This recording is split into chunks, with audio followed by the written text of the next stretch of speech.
And we are live. Straight Politicking, episode 66. Alex Alonso, Munchie B. I want that mic a little bit closer, though. You can pull that mic in? Cool. And Munchie B just came back from a nice little vacation from the ATL.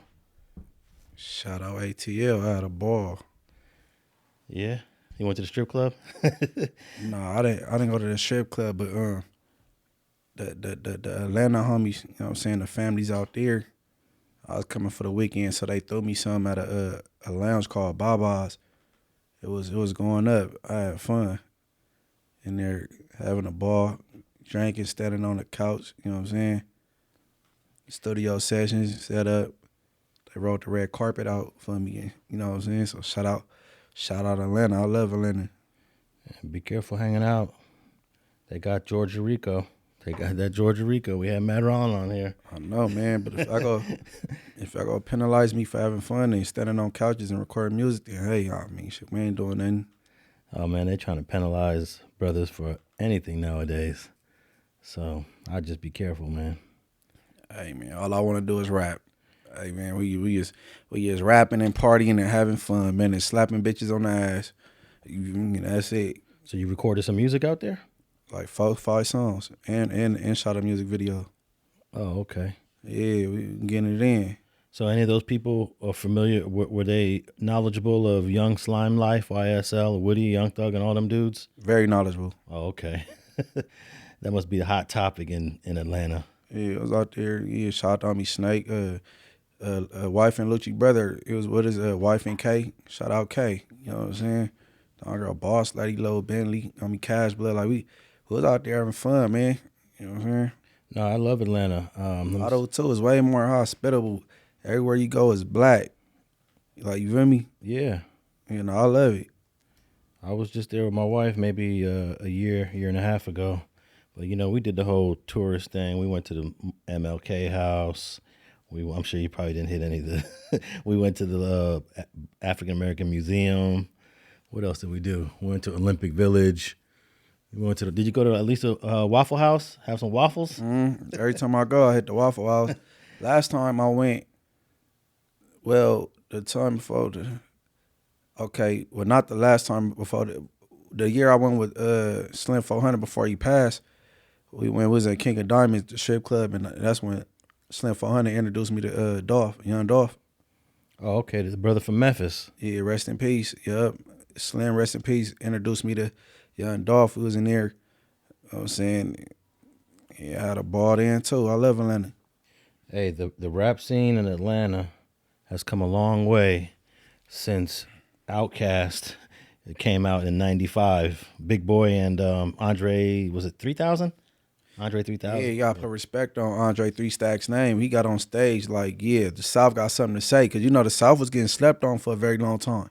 Yeah, but the South done turned into the trap. Mecca. It's the trap type of music. Yeah, but see, they had the title for being the most united. Now it's starting to kind of fall apart as far as the unity in Atlanta. But the South they got the longest run of hip hop so far. They took it over. Yeah, they took it over they took it from the West. Mm-hmm. After the West had it in the late 80s, early 90s. And then in 95, 96, 97, the South started putting on. And then Lil Wayne came out, and then it was a wrap. The South has probably produced and sold more records than any region at this in the last 20 years. Hey, but I'm going to keep saying this. I got to speak up for my region for sure. When you say the West Coast, no disrespect to no other states, it's only California. So it's California versus everybody. You know what I mean? So if you talk about the East Coast, you're talking about Philly, Jersey, New York. Yeah, California's a big ass state though. So, but hold on, but you talking about the whole East Coast and all these different states, and then you got the South. You got Texas, Louisiana, ATL, Florida. Like, so then when y'all comparing regions, we only got California. Yeah, but California got Oakland, and then it's got San Francisco, and then the whole One Bay. state, bro. It's one state. It's one huge state. I think it's 40 million people live in California. Most of these other states barely have 1 million people, maybe 2 million. So these East Coast states, I'm speaking of Pennsylvania, Maryland. Oh, Maryland's definitely a small state. New York. Well, New York's big, but not as big as California. And Jersey. Jersey's small. I bet you. I haven't looked it up, but I bet you, Jersey. Okay, California's about 40 million. Man, Jersey's probably like, I don't know, 5 million, 5 million people, if that. But New York is definitely the most. But you know which region? I look at hip hop as 4 regions in the U.S. Because the Midwest, they came up too, though. Yeah, the Midwest. But the Midwest seems to have the smallest following or the smallest amount of artists that they've been able to produce. Even though they got great ones like Common and Eminem, but for a whole, they on the rise, bro. Yeah, maybe their time hasn't come then. When Nelly went gold for Country Grammar. You think Nelly is Midwest? Because where's he from? Louis. He's from St. Louis, Missouri. That's the Midwest. Oh, yeah. Well, it depends. No, it's Midwest, man. You know they right over the bridge from Illinois. They're on the southern tip of Illinois. It's the very, very bottom of Illinois. So Missouri is the Midwest. Well, it depends how you define it, because there's really no set definition of the Midwest. If you do a Google search on the Midwest and ask it for a map, you're gonna get 5 different maps. Man, I didn't hear, bro. My down south brothers, they politic so hard. I done heard some of them say Texas ain't Midwest. So I guess they say half of it is, half of it ain't. Because, some of them 2 hours away. 2 hour different. Some of them is 3 hour difference. You mean Texas ain't the South? What'd I just say? Midwest. Didn't mean to say that. Yeah. My down south brothers politics so hard. They say Texas is not down south. That's a great example, because the South can be defined in ways that include Texas and some exclude it. And then I've seen a map where takes Texas and put it in half. The east side of Texas is the South, but the west side of Texas is the Southwest, with Arizona and New Mexico. So yeah. Okay, so what would you classify Florida? Florida's a good one, because it's not really the South, it's not really the East. Sometimes they claim the South though. The northern part of Florida that has like Pensacola, where the great Roy Jones Jr. is from, that's definitely the South, because that little panhandle of Florida goes right under, Mississippi and Alabama. But when you talk about Miami, which is like several hundred miles away, that's not the South. Miami ain't the South. You don't consider Miami the South? Absolutely not. Definitely not the South. It's more Caribbean than anything. It's more tropical. But yeah, there's definitely, Florida is another interest. It's sort of like Texas. You really can't give it one identity. But call a ball, bro. Florida and Texas is the South. They fall up under that. You know what I'm saying? When it boil down to it, they the South, bro. They the South. When we like talking about rap and all that, they ain't gonna get into geography. You feel me? They the South. Well, as a geographer, you a different type of dude. You bought a book. You wrote textbook with numbers. I'm not. When it comes to these regions, there's no right or wrong. That's the thing. Because like the Midwest, I'm looking at different Midwest maps. Some Midwest maps look a little different. They got Kentucky. Where do you put Kentucky? Kentucky's right in the middle between the South and the Midwest. It's right under Indiana. Some people put Kentucky in the Midwest. Some people put it in the South.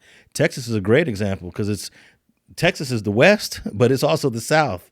You can't. Maybe the best thing is to cut it in half and put regions like. That's why they got that big old South by Southwest where they be doing all the events at. But Missouri for sure, Midwest. That's not even debatable.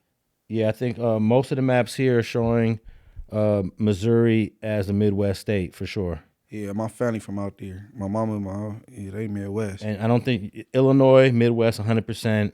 Indiana, 100%. Wisconsin, 100%. So when we talk about rap, these states are mostly white though. Because check it out: North Dakota, South Dakota, Nebraska, and Minnesota, majority white states. Very small Black and Latino population. I'm talking about the music scene. It's gonna go. It's coming Chicago, out of St. Louis, and Detroit. Yeah, that's it. Illinois, Detroit, Chicago, Illinois, Detroit, Michigan, and what was the third one? St. Louis. St. Louis. St. Louis, Missouri. I don't know if there's any rappers that come out of Gary, Indiana, but they got some black folk over there. There's some black folks in Minneapolis. I don't know if any how many rappers. I think there's a few, but they haven't really broke big though. But yeah, the Midwest has been struggling, I guess, in the hip hop scene as a place that produces big time rappers. Due to Chicago and Detroit, they had a resurgence though. Yeah.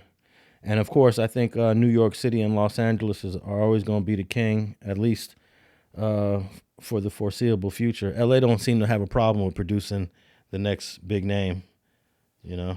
But I'm gonna say it again, California in the history of hip hop, we still don't got a megastar, superstar, female hip hop artist. We don't have no Nicki Minaj, no Cardi. We don't have no Trina, no Megan. We yet to broke one of those. Yeah.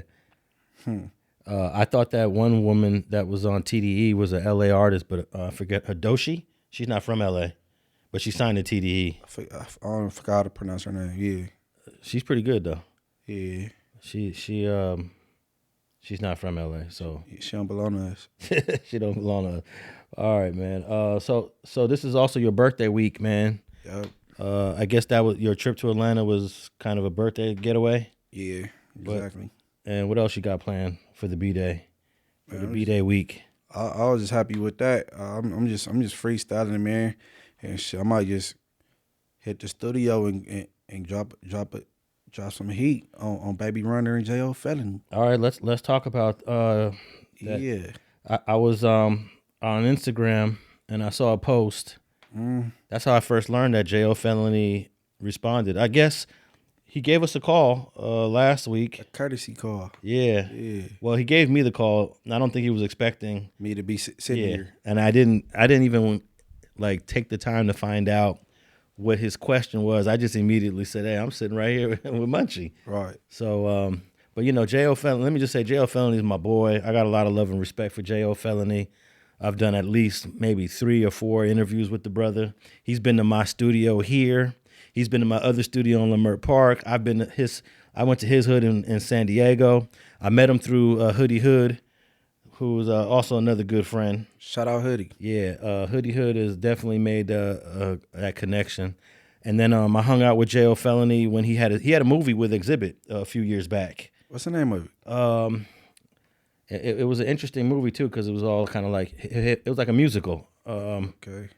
I forget the name of it, but they played it over at the old Conga Room on Wilshire Boulevard, and I pulled up. Oh, they premiered it there? Yeah, they premiered it there, and all the 40s were there from L.A. I saw a whole bunch of familiar faces, and he's just a cool brother, man, and he's San Diego through and through, and a real stomp down brother in hip hop, which is not a whole lot of them when you think about it. We could probably count how many real stomp down. And when you rappers. say stomp down, you mean? Oh, damn, I hate to explain it at that. Let's say just what he raps about, what he talks about, he's literally experienced it. Okay. And for LA, I think we always throw in Trey D. Trey D ain't no fake gangster. He's really lived that life. Right. Been through the trenches. And there's very few.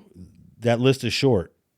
True. And the reason why I say that, and no disrespect to the people I'm about to say, but like someone like Snoop Dogg, who's a mega star, was never really in the trenches. I think we would all agree with that. Right. And but he rapped about the trenches though, and that's what I mean by Jayo.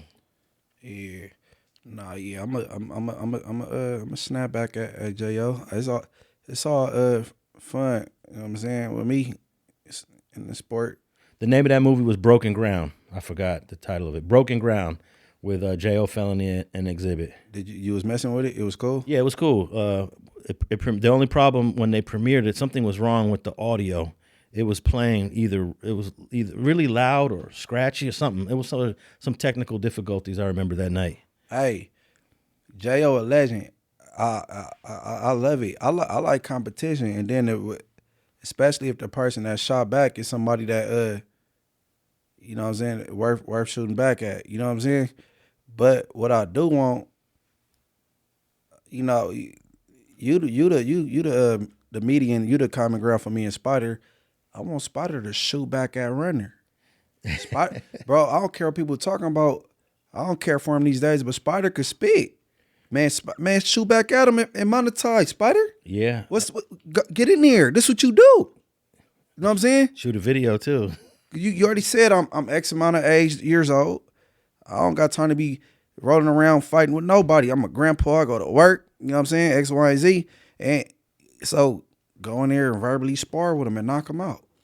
Wouldn't you agree? Yeah, definitely. I like when it's in the music and it stays in the music, and you guys can have an opportunity to create content, monetize, put a few dollars in your pocket, and who knows what other doors might open up, you know? Definitely. But you know, I'm with all that. but when I saw the Jayo Felony response, it was on Instagram. I don't think he planned on putting it out. I think he just did it for the gram. Yeah, I don't know if I didn't look to see if it was in other places. Was it just for Instagram, you think? Somebody told me he think he just go put it on the gram, but you know, he probably monetized off his reels on Instagram anyway, so you know. So I saw the song. He shot a little video for it, and I ain't impressed. It was a little, I would say, lackluster. And Jayo Felony's a spitter. Hey, if you want to, he spit some bars in the beginning of an interview he did for me that was top tier.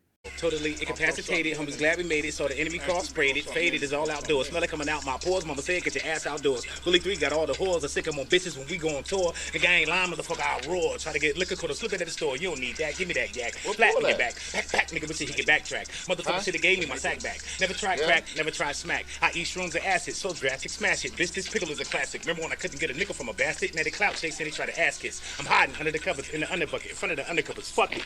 I'm high as a kite, and I'm fuck up my night. We give them this shit and they love it. I pull on my toolie, what you wanna do with them? We could just ruin them. It was just 2 of them. Them bitches bad, them niggas was mad. We wanna get high with just you and them. Don't hop in, we would've Ubered them. We cheap opportunities, we screwing them. I gave them some pills, they chewing them, doing them. Dug in my pocket, got more of them, 4 of them things. Don't need to explain. Bitch, my name is James. We came to tame you lames and things. You came to hang, then we came to hang. If you came to bang, then bang!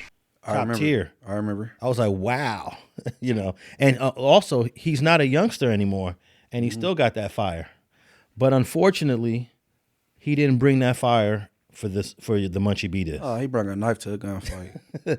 And I have a few comments here. Let me read some to you. This is not me, and I would never hate on Jayo Felony.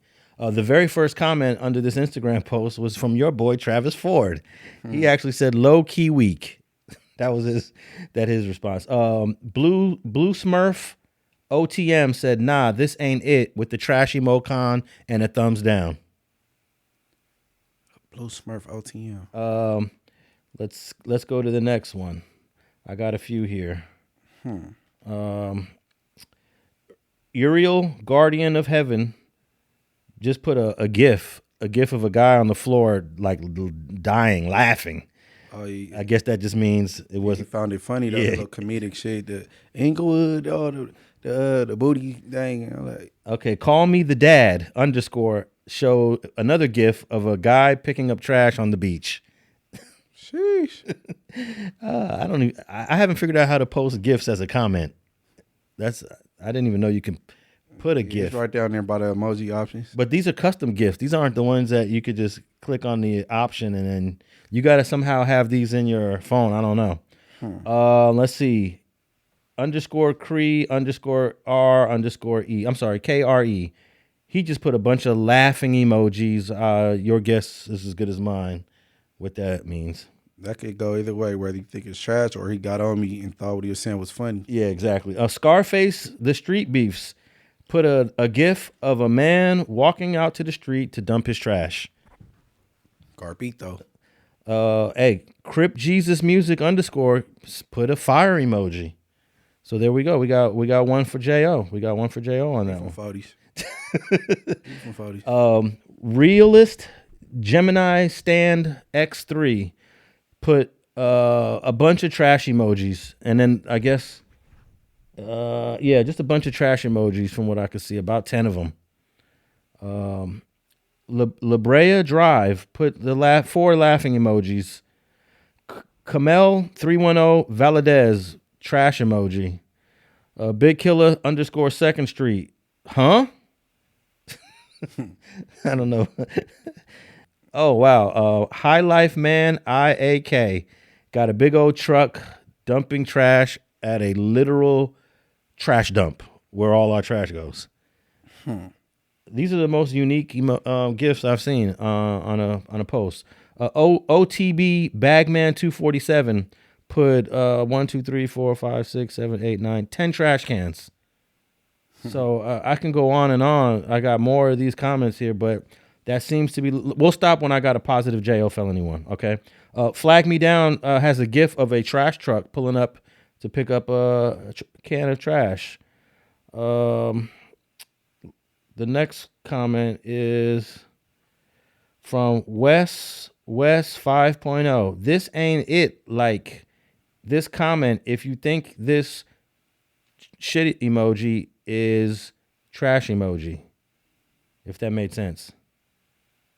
This ain't it. Like, oh, this ain't it. Hey, y'all got to learn how to use periods after a sentence. Get your punctuation game up. There you go. This ain't it, period. Like this comment if you think this is SHIT and then trash emoji. All right. It's Heart Lynn 00. Ain't no way you don't see what she is doing. I don't get it. Booby _SF. Man, I'm the only here for the comments, and y'all ain't disappoint. Donnie Tracks 227. Come on, Whack. I know you and Munchie don't get along, but this ish is trash. And let me say, I didn't mention this. These comments are all under Whack's post. Man, let me tell you something, man. Whack is what, 49 with acne. Just say 50. Just we'll round him up to 50 because I was getting rounded to 50. That brother is 49 with acne, bro. He's so flawed. I don't even understand how he even jump out his body saying anything. Yeah. We could keep this on Jayo and rap right now. I'll get back to Crater Face. V_P_OG. A GIF with a man throwing trash into a huge trash truck. Sheesh. I don't know when you gonna run into a positive. It'll be one. It's one coming up. Where's Earl Lee Ray at? Sheesh, Bullet. Stop it. SMH. Now, for those who don't know, Bullet is Jayo Felony's hood name. Bullet Loco. Bullet Loco. Wait, when did their beef start? That's from King of Murley. I guess it started when you decided to throw his name in a Baby Runner diss. Why did you decide that? Let's talk about that real quick. They got this thing where because I don't respond to comments on Instagram, they think I don't see them. Oh yeah, you know what I mean? Yeah. Right. So I don't know. They just think I caught Jayo in my comments. Well, not in my comments. I caught him in Baby Runner comments, sneak dissing me. Okay. Sharing his homie on basically, but sneak dissing me. So I took a shot. Okay. I'm sorry. Uriel Guardian left another comment. Y'all saying it's trash, but don't under the underlining meaning of the song. It flew over y'all heads. Okay, that's a positive one for Jayo right there. It didn't fly over nobody's head. It's just trash. Everybody know that they got this peanut butter rumor going on, and he played off the peanut butter rumor. I don't think it flew over nobody's head. Yeah. All right. Well, there's many more take comments. That as the positive one though. But yeah, I don't think it was cryptic. You feel me? He said something about the family's getting on me. You know what I mean? It wasn't cryptic, but I got something in the back for you. Don't worry about it. Now everybody knows that you're gonna respond. Everybody knows you got something coming. Yes, sirski. And most of the people who listen to you know you're creative. Yes, sirski. So we'll see. I bet you though, if Jayo Felony decides to respond to what you got coming, it's gonna be better than his first one. Man, let's do it, man. Shout out to 40s on Vernon and San Diego out there on 47th. But I'm gonna get y'all boy Jayo for sure. Hey, do you know that the 40s was banging neighborhood Crip in San Diego before the LA ones were? Right. Ain't that interesting? Right. I had a conversation about that. I said the San Diego 40s came first. And you know how prideful we is out here though. My boy Pee Wee, we could debate that. Nah, they did, but you know. No, the 40s didn't consolidate all their sections until the 90s.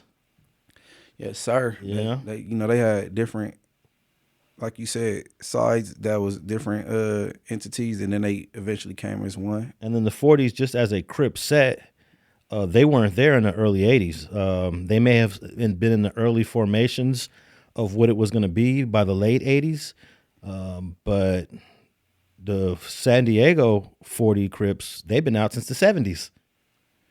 Yeah, everybody back then, early on, they wanted to be hustlers, or everybody had neighborhood. It was neighborhood this, neighborhood that on the beginning, you know what I'm saying? Or rolling like in Inglewood, rolling 80, Inglewood families, like. But they definitely have, San Diego did have LA influence.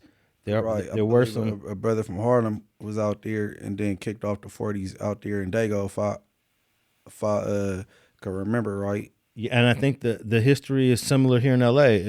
There was a dude from Harlem Crip that wanted to start a Crip set on the other side of King. And, here we are many years later, and they've solidified that hood. I know they like to say from Crenshaw to Fig, but it's really from Crenshaw to the 110, which is only like another couple blocks. I don't know about that.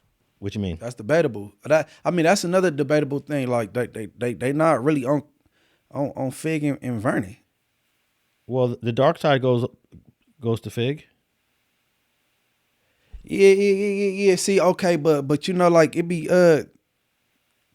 you got places in your hood that's y'all, but y'all don't really occupy that area.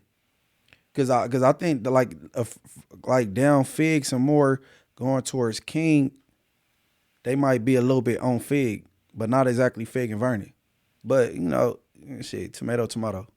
Yeah, I don't think any hood really occupy every space. Yeah. If you was to draw any hood, there's gonna be pockets within that polygon. Right. That's theirs, but they not really occupying that area. Yeah. Right. That kind of are empty, and I knew growing up where I grew up, little spots would move from time to time. Right. The block. This block might be the block where everybody's at this summer. Next summer they're hanging on a whole new block that they never hung out before. Being that my hood is so big, it's little pockets that we don't be at, but that's us. You know what I'm saying? Yeah. Like I got a big we cover a lot of ground, but But I wish they would start saying from Crenshaw to the 110. But I know Crenshaw to Fig sounds better because it's the name of a street. Yeah. But there's like this little section between Fig and the 110 freeway where there's a lot of houses and there's dudes that live there. And that could be like from Crenshaw to Fig. No, from Crenshaw to the 110, right before the East begin. Yeah. Talk they little East. You know what I'm saying? I like the 110. Yeah. From Crenshaw to the 110. And Crenshaw to the 110 before the East begin. And they'd be the only hood that can say that because there's no other hood that stretches like just nonstop. Nonstop. There's no other hood that goes from Crenshaw to the freeway. But it is a skinny hood though, geographically. It's long. It's long going east-west, but it's skinny going north-south. But my hood could say Van Ness to the 405. But our hood do stop and start back because it's not consistent. It's not consistent. Yeah, the legend's right there. Yeah, you guys are broken up, sort of like the way the Hoovers are. Right. People think the Hoovers go all the way from Fautre, which don't exist anymore, all the way to 11 Deuce. Nah, they got the Menlos. There's gaps in there along the way. I didn't think. I could be wrong, but I didn't think the Menlos was on Fig. I know they got streets before you hit Fig though. Well, there's definitely a gap where the Menlos is at. Yeah, that's the Menlos got a nice little chunk there in the 60s. Right. And that it kind of breaks up the continuity of the Hoovers. And then they start back up. And then some of the 11 Deuce Hoovers don't even extend to Hoover. They go to Vermont. They don't even make it to Hoover. So, that's an interesting little geographic tidbit. But yeah, the 40s, Man, you got to update your map on on street gangs. Remember, I ain't been on that website in a long time. I don't know what's going on. yeah, I haven't updated any maps on my website, but I've updated them on my laptop. And you got to update it's some new hoods that popped up, man. You got them Grace dudes out in cars. I think I added the Graces. Okay, then yeah. I gotta go check it out so we critique and update some things. Yeah, I have a nice updated map on my laptop. All the claimers used to learn about gangs off of Alex Alonso street gangs. Like, they don't know nothing about nothing, but they go do their homework, going on your website and act like they know what they talking about. From dead homies to everything. 100 people told me they used to go on my website when they was in school, and then one dude told me that the school started blocking websites that kids were going to because it was distracting them. And my site was one of those that got blocked from. It's a few homies from my community that's rest in peace. I never met or heard their name, and then I seen it on your website, and I go to the other homies and I asked them about them. Like, it was dude named Boulay that was on there. I asked about like Boulevard from Eaglewood Family. It was like names I never heard of. Yeah. And I'm like, man, I inquired about them. All right. Well, we'll be looking forward to your drop this week. Mm-hmm. I'm coming. And we'll see what happens. I'm coming. All right, man. I got I got this interesting story by an LAPD officer, 60-year-old brother that got charged with murder. A murder that he committed 10 years ago at Venice Beach. It was all on video. It was already investigated. At the time, our DA was Jackie Lacey, a black woman that refused to indict cops. She refused to do it. It only happened one time in her 8 years, where there were dozens and dozens of other examples that she refused to indict. And that's why this brother, Officer Clifford Proctor, never got charged. But then Gascon, he came in after they ousted Jackie Lacey, and he opened it up. He never charged, but it was reinvestigating the Proctor shooting at Venice Beach. And then it got transferred over to the new DA, Nathan Hochman, and it looks like Nathan Hochman is going to indict the officer. Yeah, man, these officers, they starting to get what they deserve. First, it's the New York officer, you know what I'm saying, that we covered last episode, and then now they starting to get what they got coming. I think that was a prison guard in New York, right? Yep. Yeah. Well, and I think more importantly, I think DAs need to take note, because Jackie Lacey got removed because she refused to charge officers. That's why they brought in Gascon. But some people were saying Gascon was too open-minded. He was too lenient. So Nathan Hochman understands that. So I think Nathan Hochman realizes you can't be too lenient, but you can't let too many cops get away with killings.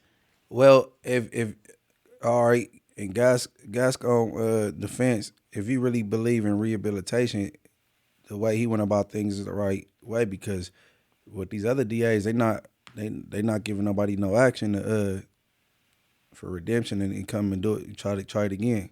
Hey, I had absolutely no problem with Gascon, none at all. Me neither. I thought he was doing an amazing job, and even during his tenure, crime was not out of control. They were trying to blame every crime act on Gascon. Let me give you a hypothetical though. Yeah. Do you think, and no disrespect to her, the mother and father of Draco, how she feel about it being that Gascon the reason why her son even was released, and then a year later he got killed? Well, Draco was the driver. He wasn't the shooter. Mm-hmm. And there were some new laws that came out that made it more difficult, not impossible, but extremely more difficult to charge the driver of a shooting. That's why guys like Cameron Terrell, the white boy from 9-0's, got out. Mm-hmm. That's why there was a young brother from 5 Deuce Hoover named Samaj Welch. He got acquitted. We have examples of shooters either getting acquitted or released because of new laws. So I don't have a problem with Draco getting out because drivers have the benefit of the doubt. You got to prove the driver knew it was going down. Okay, but I'm saying put yourself in Draco's father's shoes. How would you be feeling like, damn, he should have just sat down? Yeah, because now, well, in retrospect, right? In hindsight, Right. I wish they would have kept my son in jail because he'd still be alive. At least I could go visit him. Yeah. Right. Hey, I don't know if That was a real question. That was just like something I be you know what I'm saying, thinking about. That'd be real life stuff. People be wishing that though, because you know, our viewers will get to looking like it's a troll type question, but it ain't. Hey, when I was listening to that Jayo Felony diss, he threw the name of City of Inglewood in there, and it made me think about Draco. No, he threw Draco up in there. He said I'm a Draco hater, and I took his style. I can't win. First they said I sound like Nipsey, and then I sound like Draco. I'm like, oh. But I don't recall, did he take jabs at the City of Inglewood? Jayo Felony? In the beginning, for him to say Inglewood every other word when he just like, yeah. I was a little surprised at that. It's all good, though. You don't want to diss a city. You don't want to diss. Listen, any of my supporters, followers, or homies, man, I don't take that no way. We all good. Because I know you ain't going to diss Dago. No, I don't know. I'll meet him at the San Diego Zoo, though. We could, you know what I'm saying? Yeah. Yeah. But yeah, I have a clip of this LAPD officer that is being charged under Nathan Hockman, who probably would have been charged if Gascon would have got his second term. Gascon got only one term. You know, Jackie Lacey was in there for 2 terms, and she didn't do anything. But they ousted Gascon for Hockman, who's a little bit more hardcore. He brought all the gang enhancements. All that's back on the table now, and that was off the table during Gascon. So now they're back on the table.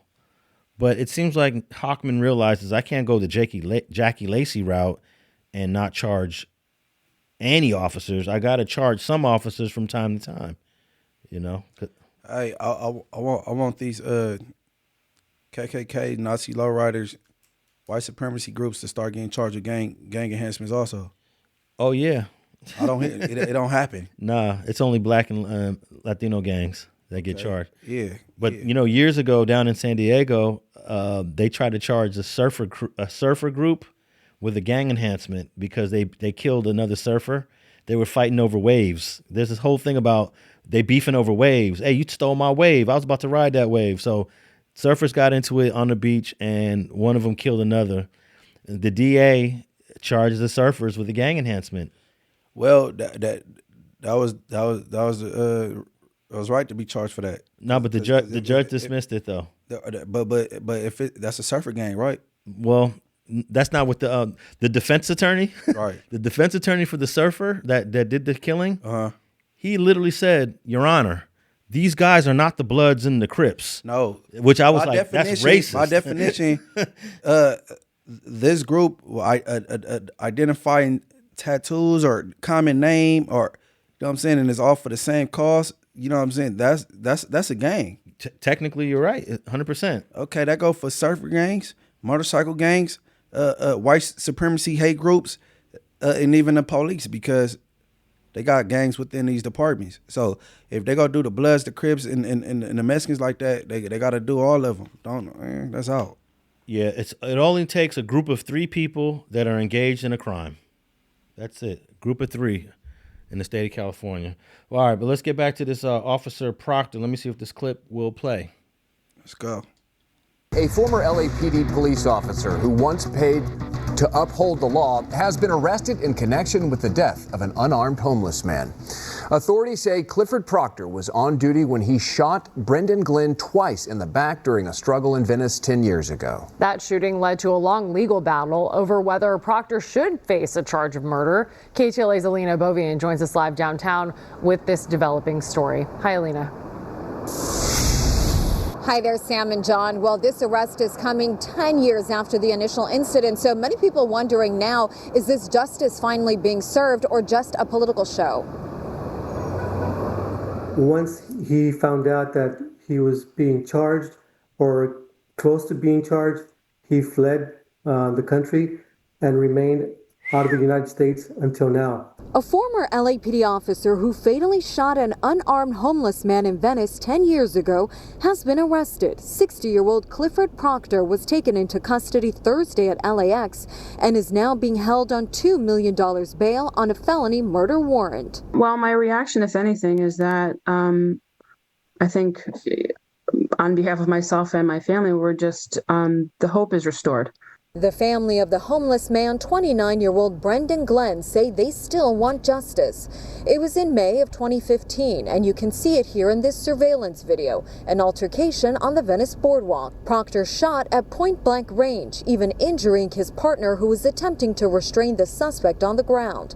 It was later determined by investigators Glenn was on his stomach when Proctor fired 2 fatal shots. Brendan Glenn's death was one of several high-profile police shootings that fueled public protest and calls for reform within the LAPD. In 2016, the police commission ruled the shooting unjustified, and in 2018, then District Attorney Jackie Lacey declined to file charges citing insufficient evidence, even though former Chief Charlie Beck called the shooting unjustified and urged prosecution. The case was later reopened under District Attorney George Gascon, who assigned a special prosecutor to review several past police shootings, many now wondering if that was politically motivated. I do believe that now the current administration will look at this case again, and if they feel that they don't have enough evidence or facts to support it, they may ask a judge to dismiss it altogether. There you go, man. Even then Chief LAPD Chief Charlie Beck, that's very rare that he says, yeah, that was a bad shooting. I don't care if it is politically motivated. Charge him. Let him die there. Give him a deal for 40 years. He's 60, so he'll be 100. He ain't gonna live that long. Let him die there. I mean, I be fair across the board. We get washed up. You know what I'm saying? And that shooting was crazy because it looks like he shot his partner in the leg too. And he's supposed to be held to a higher standard, being that you law enforcement, and then he shot his partner. You can see it. And this is before body cam. This is 2015. I don't think body cams came out like around 2015, 16, and they didn't have body cams. So body cams were just being, moved into different divisions. If it wasn't for this surveillance video that was there in front of this building, we would never even see the facts. But yeah, he shot him. It looks like he shot him in the back too. Shot the dude in the back. And that was his sister that was talking in that interview. Brandon Glenn is the victim, and Brenda Glenn was the sister, saying, it's about time. But it sounds like the prosecutor still has the option to dismiss the case if they feel like it's not enough evidence. I mean, everybody got that, like that due process or whatever coming, whatever. Get that man the rest of his life in jail. I just am surprised. It's a black cop, Clifford Proctor. He's 60 years old now, so that means he was 50 back then. He pled not guilty to second-degree murder, and he's being held, when this article is written, he's being held without bail. It said in the news article that he has, $2 million bail? But Clifford Proctor, last time I checked yesterday, he's still in the county jail. Hey. Where do you think they put him? In high power? Yeah, he's scared. High power was what, 17 something? What? What's the module number for high power? All that it should be changing so much. Yeah.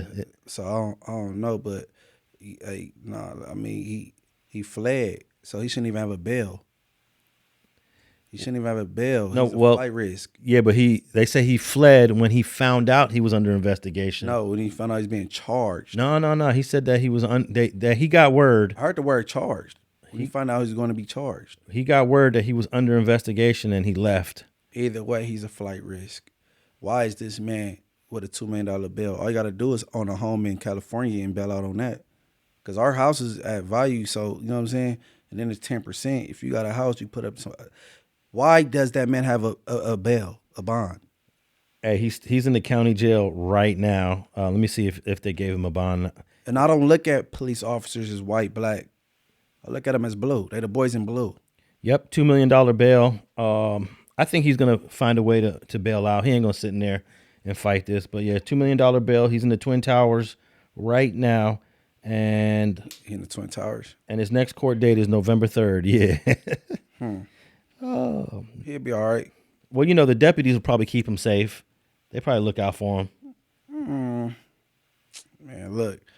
Hey, man. You know how many cops are supporting him right now? Probably saying, "Oh man, he gotta. But I just think the police, when things like this happen, should be punished way more harsh than the average criminal, because y'all supposed to be held to a different, you know what I'm saying, standard. Agreed. They took an oath. We don't take oaths. Right. They took an oath. Right. I got fired from a job because I didn't want to take an oath. I didn't want to sign a loyalty oath. Because it says in the oath, you swear to protect the United States Constitution against all enemies, foreign and domestic. So I put that sheet to the side when I got this job like 20 years ago. I said, I ain't signing that. And then it came back. It's like several months later. It was like, hey, Mr. Alonso, you never sign a loyalty oath. I said, oh, yeah, I'm not signing that. I'm not being held to that. I don't protect. I love the Constitution, but how am I going to protect this Constitution against foreign enemies? I'm not obligated to protect the Constitution against foreign enemies. No, sir. That's insane. The loyalty oath. We got armed guards for that. Yeah, that's the military's job, not my job as a prof. That's what I argued. I'm a professor. I'm not a soldier. Protect the Constitution against all enemies, foreign and domestic. I'm not even protecting it against domestic enemies. I will defend it for me, but yeah, these officers should definitely be given a harsher punishment when they commit crimes like this. Yeah, because they do take that oath, right? And we that oath should be taken seriously. Supposed to serve and protect, my brother. Yeah, if you don't want to take the oath, go get a job where you don't have to take an oath. Mm-hmm. But go work at Walmart. Exactly, go work. Hey, these LAPD salaries. I've been going down. I was here last time we read it off. I know, but I've been looking at so many different salaries. I'm like, LAPD officers get paid very generously compared to different cities all over the country. And police officers, they Uber drivers for criminals. They transport you from the scene of the crime to the station. That's all they do. They're Uber drivers. No, they do a little bit more than that. Nah, man. Police officers, they're Uber drivers. They're Waymos with badges. Okay, wait. You're talking about patrol officers, because you got detectives, you got undercovers. Okay, I'm talking about the people that patrol the streets, that ride around in the black and white cars. They're nothing but Uber drivers for convicts. Yeah, the patrol officers. Yeah, they're for transportation. They should be there to answer calls for service, come out to calls for service, and determine if somebody committed a crime and then arrest them. But too many times they're out there trying to like investigate and do detective work. Listen, them people are Uber drivers for people that break the law, and they got this thing called a tactical, tactical alert. When you're on tactical alert, basically, don't call us. We busy. It's going up right now. Y'all shouldn't. That shouldn't even be a thing. Hire more. Well, I hate to say hire more police officers, but you know what I mean. But man, it's a disgrace that it's taken 10 years to consider. Well, they already charged them, but they don't know if it's gonna stick. They might dismiss it on him, but I don't expect for him to stay in the county jail with this $2 million bond. All he needs is $200,000 to get out. That's a house. And with an officer's salary and a pension and all the things that come along with working for the government, he should definitely have that. Put your house up. Yeah, put your house up. Your house is worth $2 million when you bought it for $400,000 20 years ago. Wherever he lived, me and you both positive his house could get him out. Unless he just didn't manage his money and doesn't own property, who knows? I mean, he left the country, so he left. He left the country and what? He left everything behind. He didn't go where it was no extra. How you say it? No non-extradition. Well, the way it sounds, he came back on his own accord. They didn't have to go find him or track him down. He shouldn't have came back. Yeah. Well, you don't want to be. It looks bad if you're a fugitive. But you're guilty. Well, how many times have we seen police officer shootings all on video, and they've found a way to weasel their way out of guilt? They found a way to to justify the homicide, the murder. We'll say the murder. He's going to get found guilty, man. You had no regard for public safety.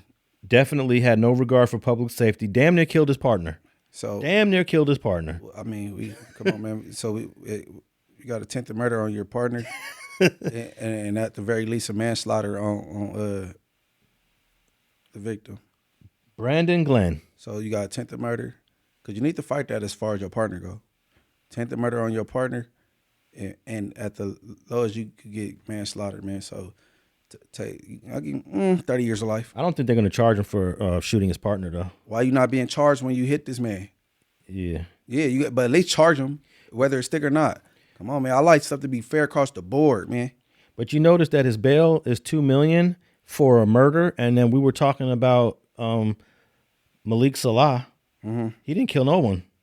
His bail is $2.3 million. He didn't hit nothing but a patrol car. He just hit some cars and some bags of chips. Some cookies. Oh, he actually shattered the windows of the refrigerator windows where all the drinks are.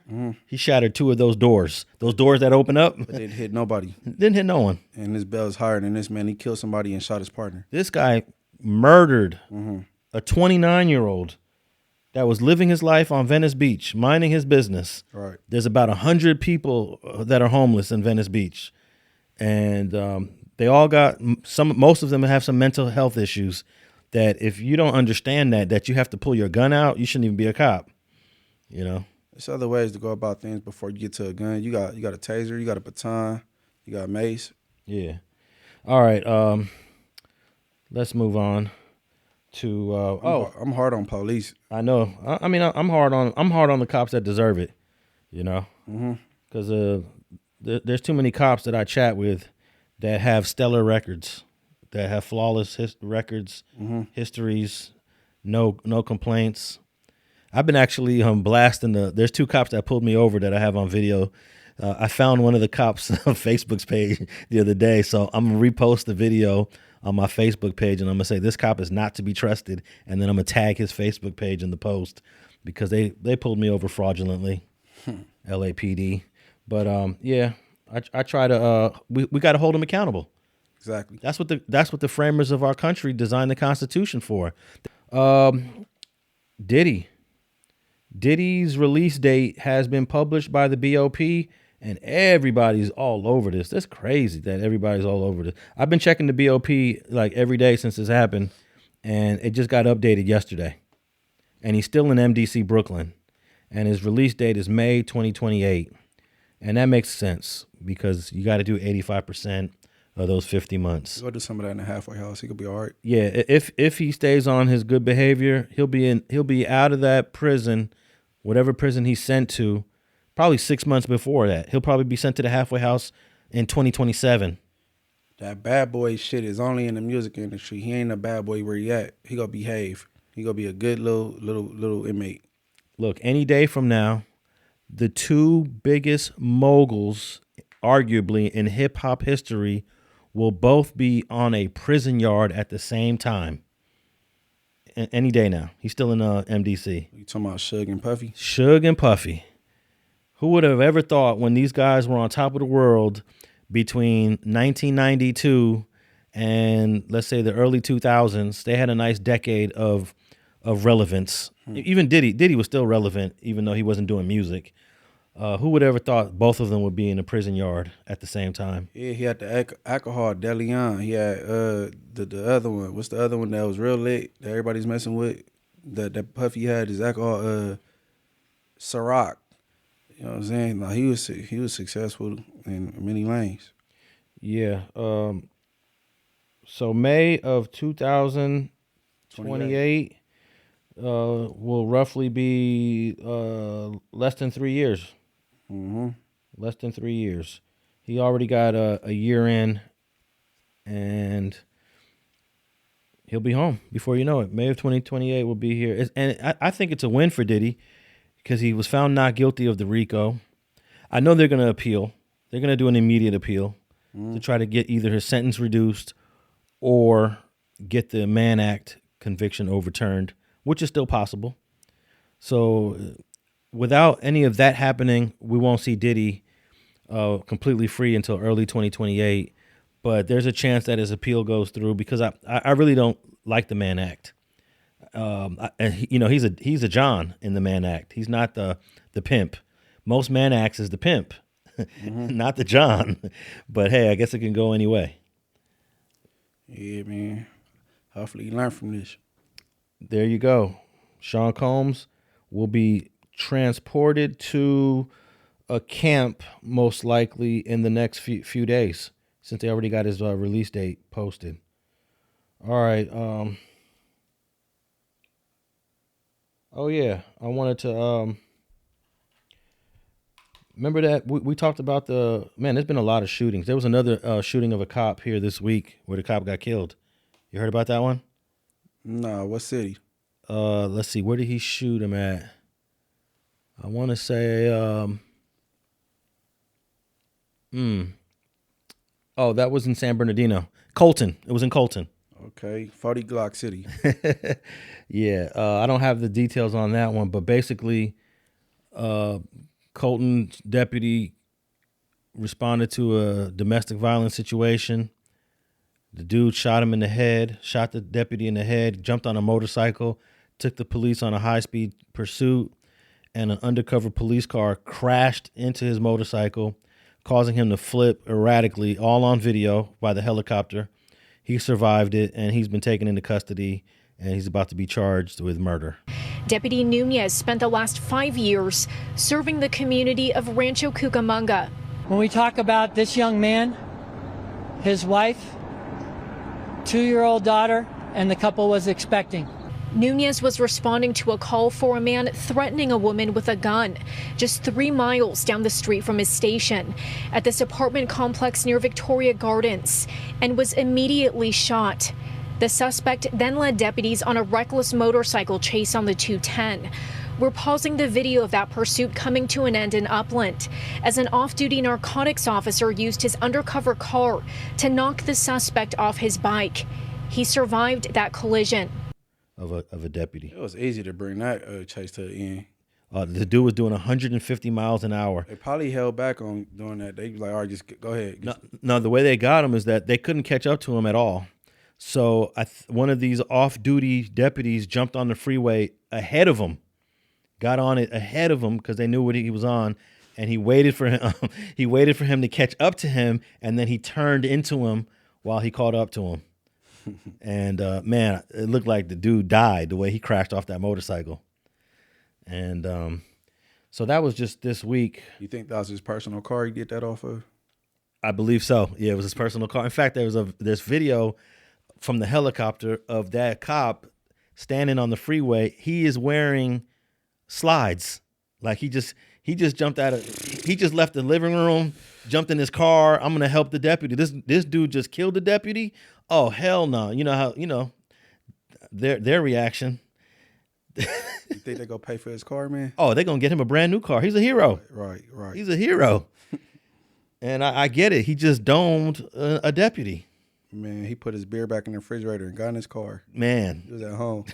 Yeah, I wonder if they did a breathalyzer on this dude. That is crazy. The news said something about he put himself on duty. That he put himself back on duty. He just jumped out. He just jumped out his bed, was watching this on TV, and said, "Oh hell nah, I'm about to get this. They can't catch up to him." At the press conference, the chief said he was doing 200 miles an hour. The speeds that were reached with that motorcycle were in excess of 150 and even close to sometimes almost 200 miles an hour. And if you can imagine what that could have done to just unsuspecting motorists on our freeway. There was nobody could catch him. Only the helicopter was following him. But yeah, he jumped on the freeway before him.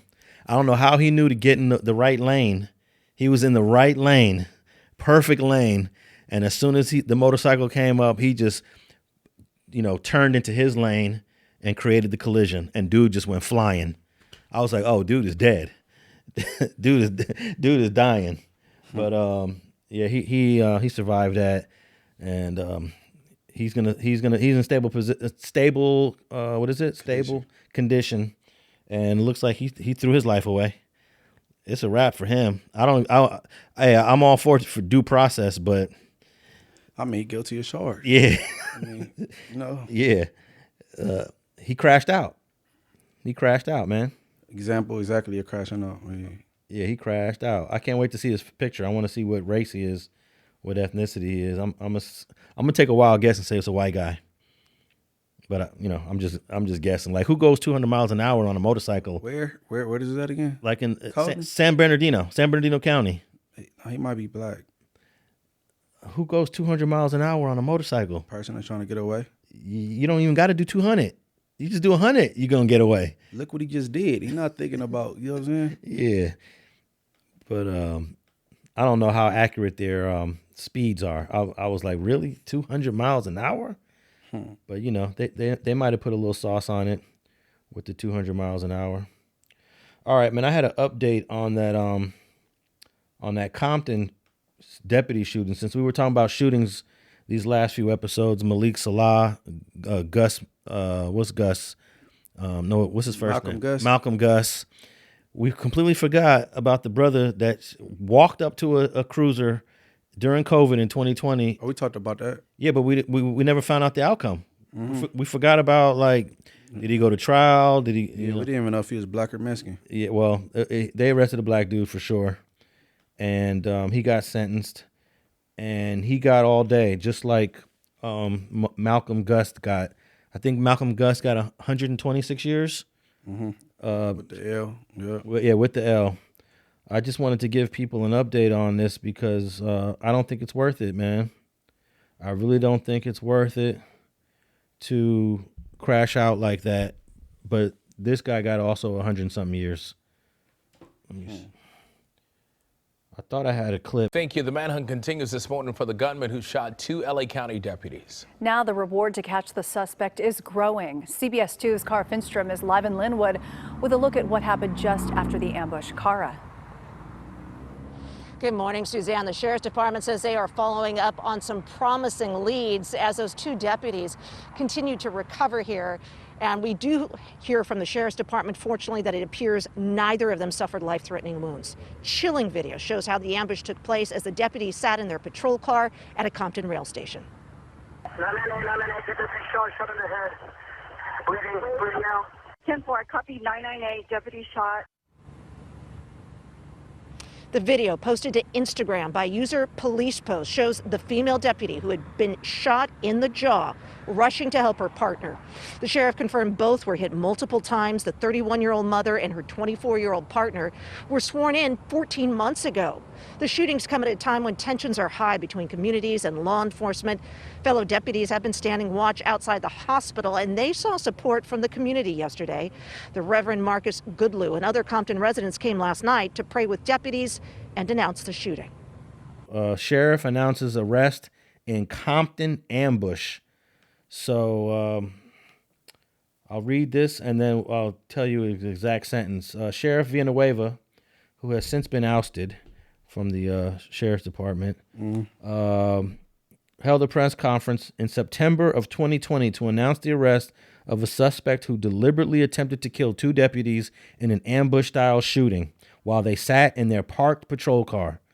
Villanueva noted the cowardly act. I always hate, like, the terminology they always want to use and the name calling that they use in these press conferences. What was cowardly about it? Yeah, like, like wrong choice of words. If you're mad, you're mad. If you're angry at the government, you're angry. If this is your way to express your grievances and you're willing to go to prison for it, I don't think there's nothing cowardly about that. What would be the uncowardly way to go about what he wanted to do? But this is cop talk in all these press conferences, press releases. Right. Sheriff, shooting somebody when they on their stomach and killing them is some coward shit. I guess what Officer Proctor did, right? To the homeless person. Yeah. Somebody that's already been handled and he's on his stomach and shooting him dead is a coward act. All right, so Sheriff Villanueva noted the cowardly act was followed with bystanders celebrating and cheering the despicable act. I don't remember that part. He relayed how he saw the worst in humanity when a crowd made its way to the hospital and chanted for the deputies to die while they fought for their lives. I don't remember that even happening, but hey. In juxtaposition, he saw that the best in humanity when the entire Sheriff's Department worked together to bring justice to the deputies. The outpouring of support from the community, the nation, both presidential candidates, people from all walks of life, including children, was a source of support, not only for the injured deputies, but for all law enforcement. Okay, so Homicide Bureau Commander Wegener gave a summary of the ambush, and through review of video and witness statements, investigators determined the armed suspect drove from the scene in a black Mercedes-Benz. In the following hours, investigators learned that on September 1st, 11 days prior to the attempted murder of the deputies, a carjacking occurred on Bradfield Avenue in Compton.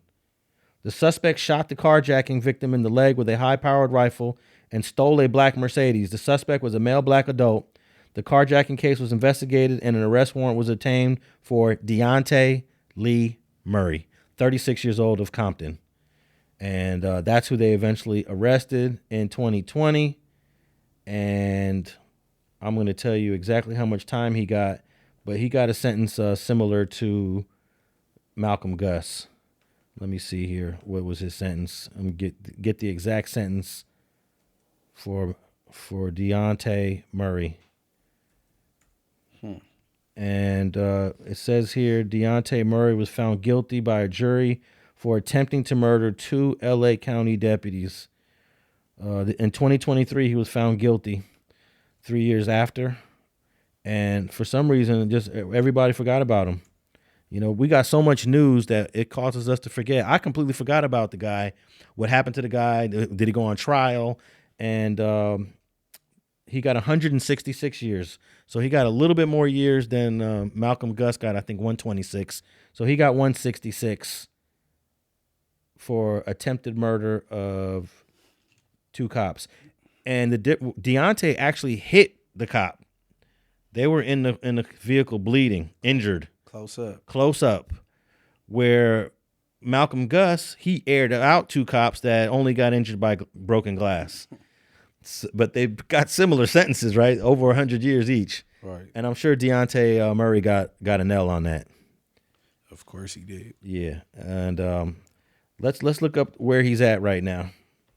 Let's see what prison Deontay Murray is sitting in. Yeah, ladies, man, tap in with Deontay Murray, man. And, you know, so I'm gonna let you know what prison he in and support him. Give him some. You know what I'm saying, hey, these guys are willing to crash out. What can you say, right? You're willing to get that 100-year sentence, then so be it. Deontay is in California State Prison, Sacramento, which is in Represa. I remember that was all good prison at one time. I don't know the status of it right now, but it's not a level 4. And you would think he would have went to a level 4, huh? Probably bumped down by now. He been down 2 years. Okay, you can get bumped down that quick? I mean, you know, things change. Yeah, he's 41 now. Oh my gosh, his eligibility parole date is ridiculous. 2092 or something. 2131. 2131. He ain't gonna live that long. It makes no sense. At least Malcolm Gus has a more realistic, 30 years from now he's eligible for parole. Everybody, man, write that man some love, man. Oh man, Deontay Murray won't live long enough for this sentence, which always is very confusing. Why sentence a guy to 300 years? Yeah. All right. Last thing I want to talk about, Munchie, and you probably have a lot of experience in this field, and you understand, what goes into, trying to be successful in this game. But a whole bunch of, I don't want to say a whole bunch, but a handful of NBA affiliated players, coaches, one coach, one player, one retired, were involved in a gambling scandal, man. And it was also including like NBA games, but it included cards, poker. They had a makeshift, gambling location, and they used their celebrity status to lure in gamblers, and somehow it got under investigation, and they indicted one of the greatest point guards in NBA history, Chauncey Billups. NBA champion Chauncey Billups. That guy goes down as beating Kobe and Shaq in their prime. And I don't understand how Kobe and Shaq lost to them Detroit Pistons, but they were a good team, though. They had Ben Wallace, big old guy in the middle. They had, who else did they have on that team? Damn, I can't remember. But it was a good team. But I never thought in a million years Chauncey Billups was going to get federally indicted in this gambling situation. And let me read a little bit of it real quickly. NBA gambling scandal timeline. We'll go through some of the timeline that's in this indictment. USA Today did a good job at summarizing this lengthy indictment.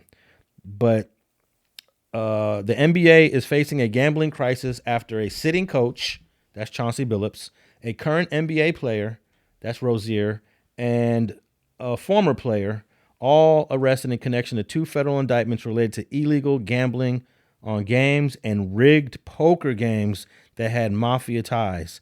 So if you're ever sitting at a poker table in somebody's private residence, look underneath the table and see what they got.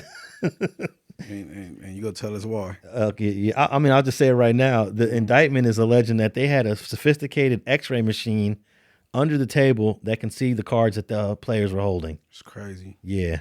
Portland Trailblazers coach Chauncey Billups, who's the former point guard of the championship Pistons, I think that was 2004. Miami Heat guard Terry Rozier and former NBA player Damon Jones are all facing criminal charges in the wake of the scandal, which is also connected with an investigation that led to the NBA banning former Toronto Raptors player Deontay Porter. Federal authorities allege the extensive scheme spanned years, and there are more than 30 co-defendants accused in this case, along with 3 prominent NBA figures. The investigation remains ongoing, authorities said, and fallout has been immediate. Billups and Rozier were placed on immediate leave from their respective teams. Rozier's attorney issued a statement declaring Rozier is not a gambler. Billups' attorney also released a statement denying Billups' alleged role in the triggered poker games and emphasized that Billups did not gamble on basketball games. And that's the most important part because they can get banned from the NBA. That gambling, the poker stuff, that's a different crime. But if your gambling is related to the NBA, you're done. His career could be over with as a coach or anything to do with the NBA, like they did Pete Rose.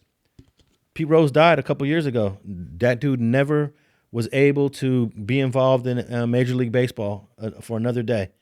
Yeah, I'm familiar with it. Yeah, they let him on a field when they did the best players of the 20th century back in 1999. They did the 100 best players in baseball, and it was the only time they let Pete Rose walk on the field because he got voted as one of the best players. But other than that, they said, we don't want no part of, you cannot be a part of baseball anymore. And the NBA is going to start doing that too. Okay, so the scandal starts in 2019. Federal authorities allege that rigged poker games backed by the Bonanos, Gambinos, and Genovese organized crime family began in 2019, involving Billups and the other 2 NBA players, where they had a rigged poker desk or a poker table. And I don't understand how this is possible. They had a shuffling machine that had been secretly altered to use concealed technology to read the cards in the deck, predict which player at the table had the best poker hand, and then relay that information to an offsite operator. Easy. They seating arrangements. That's how. But I'm talking about the shuffling machine. Yeah. The seating arrangements. So who's to say that when you actually go to Vegas, their little shuffling machine that they have is not rigged? I mean, I don't think the casinos are going to take that risk, but who's to stop them? True. The indictment also includes messages in which the defendants had signals for a quote-unquote quarterback at the table to use once he was relayed the information in real time from an offsite, and discussions about purposely losing hands to keep victims at the table longer.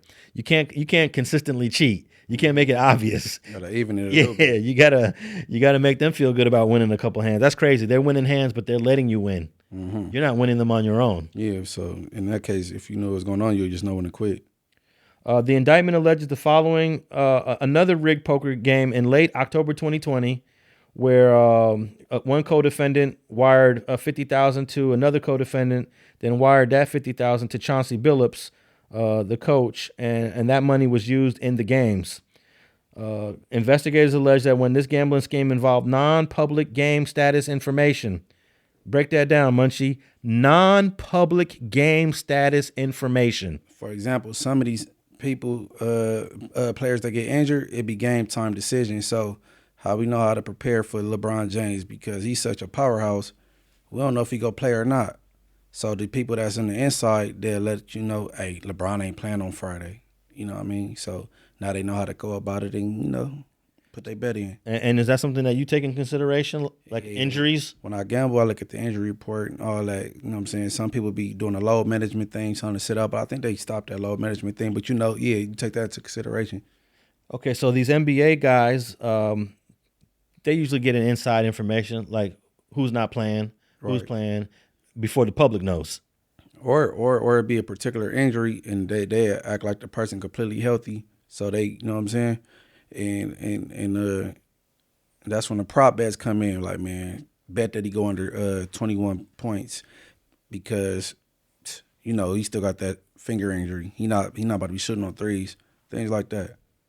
Well, in this indictment, it states in 2022, these 3 NBA players were providing what they're calling non-public game status information. So basically, private information on injuries.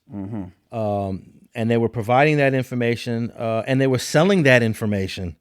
Access to private information only known by NBA players or NBA coaches that would likely affect the outcome of an upcoming game or an individual's performance. They provided this to other co-conspirators, this private information, in exchange for either a flat fee or an expected share of the profits from the bet. And in sports, man, this is completely illegal, you know, especially if you're in the sport. You're in the sport and you're providing this information, allegedly. And in one incident, the morning before a game between the Lakers and the Bucks, Jones, who's the former player, is accused of providing injury information about LeBron James. Jones, according to the investigation, sent a text message alerting a co-conspirator that LeBron James would not be playing, even though James had not been ruled out on the official injury report. Right. So if you're making a bet on that same game, you don't know that LeBron James is not playing. Right. So you're placing your bet, oh yeah, LeBron, okay. They didn't say he ain't playing, he probably playing. And then you don't find out until after your bet is waged, oh, LeBron didn't play. Right. You already didn't put your bet in. You put your bet in already, right? Okay. So Jones is in trouble if and they got text messages, you know, they're saying, ooh, if they got this text message of Jones, LeBron James will not be playing. All 3 of them in trouble. You know, the feds, they come when they ready, when they damn ready and they prepared. And then the result is of that particular game, LeBron James did not end up playing in that game, and the Lakers lost. Right. Jones, who played 3 NBA seasons with LeBron James in Cleveland, served as an unofficial assistant coach, working primarily with LeBron James in 2022 and 2023. So that's how he knew the inside information. So he'd go up to LeBron, hey, man, how you feeling? You going to play today or what? Oh, no, man. There ain't no way I'm playing today. And then he'd get on the phone. All right, I got the information. Oh, man. So, I mean, as a gambler, I'm not going to read through all of this. This is a very lengthy. As a gambler, very disappointed. You're very disappointed in this, huh? As a gambler. Yeah. It's almost like you can't even trust what to bet on.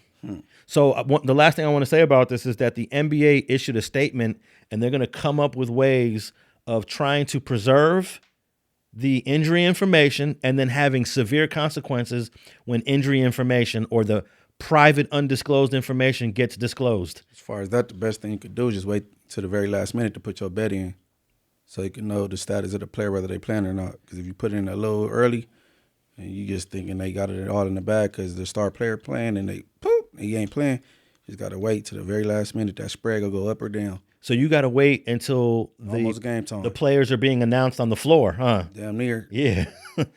That's crazy. That's crazy. That is crazy. All right, man. I'm tired. We'll leave it there.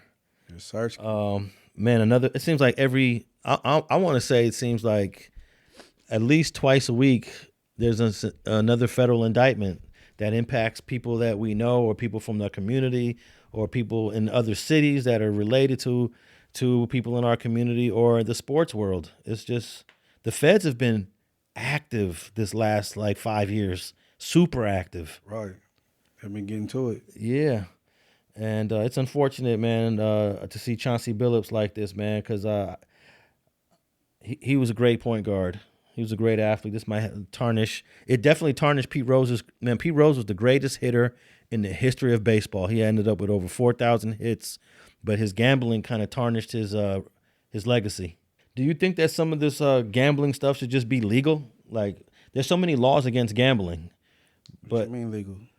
Like, for example, What they doing shouldn't be legal. No, definitely what they're, but like having a poker game, a private poker game in your house for high stakes money should be legal as long as you're not cheating. Cheating them this should be illegal. Yeah, the cheating is, but I think that's why.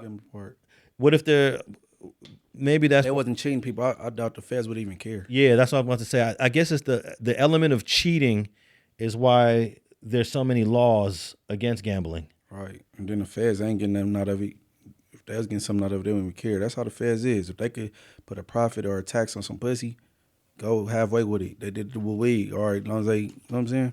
Well, just scrolling through this indictment information, they got text messages, they got Zells, they got Cash Apps. They did their homework, the feds did. And it goes back to 2019, all the way up. The last act is 2024. Yeah. So that's 5 years, 5 years of acts. The minute they ain't trouble. And, you know. But they'll get burned still. Well, at least they got enough money to pay for their lawyer. But what about all the other co-defendants that aren't on the NBA level? It's just 3 of them are NBA guys. The others, I don't know who the other defendants are, but They low on the indictment. They probably go plea out, snitch. yeah. Okay, I'm gonna read one more before we wrap this up. This is April 6, 2023. Hours before the game between Orlando Magic and the Cleveland Cavaliers, according to the indictment, one of Magic's regularly starting players told an unnamed co-conspirator that Orlando would be sitting its entire starting lineup. This non-public information provided to Fairley, who allegedly placed an $11,000 bet that the Cavaliers would cover the spread. The Magic, according to the investigation, were favored by 9.5 points at the time. The Magic did not play their starters, and Cleveland won the game by 24 points. So this is like the equivalent to insider trading in the stocks, you know, in the stock market. You get some insider information about a business. All right, I'm about to drop a bag on their stocks. They cooked. They in trouble. This guy, yeah. They cooked. Insane. All right, man. So you got the Jayo Felony disc probably dropping. I don't know. I don't want to give it away unless you real soon. Yep. What else you got? And then, you know, I'm content. Morals over money. Everybody can subscribe over there. Morals over money. Morals over money Yes, sir. on YouTube. Make sure you tap in with StreetTV on YouTube. And to all the audio listeners, we're always on every podcast platform, Apple, Spotify, and iHeart. And video clips will always be dropped on the StreetTV YouTube channel. And we out.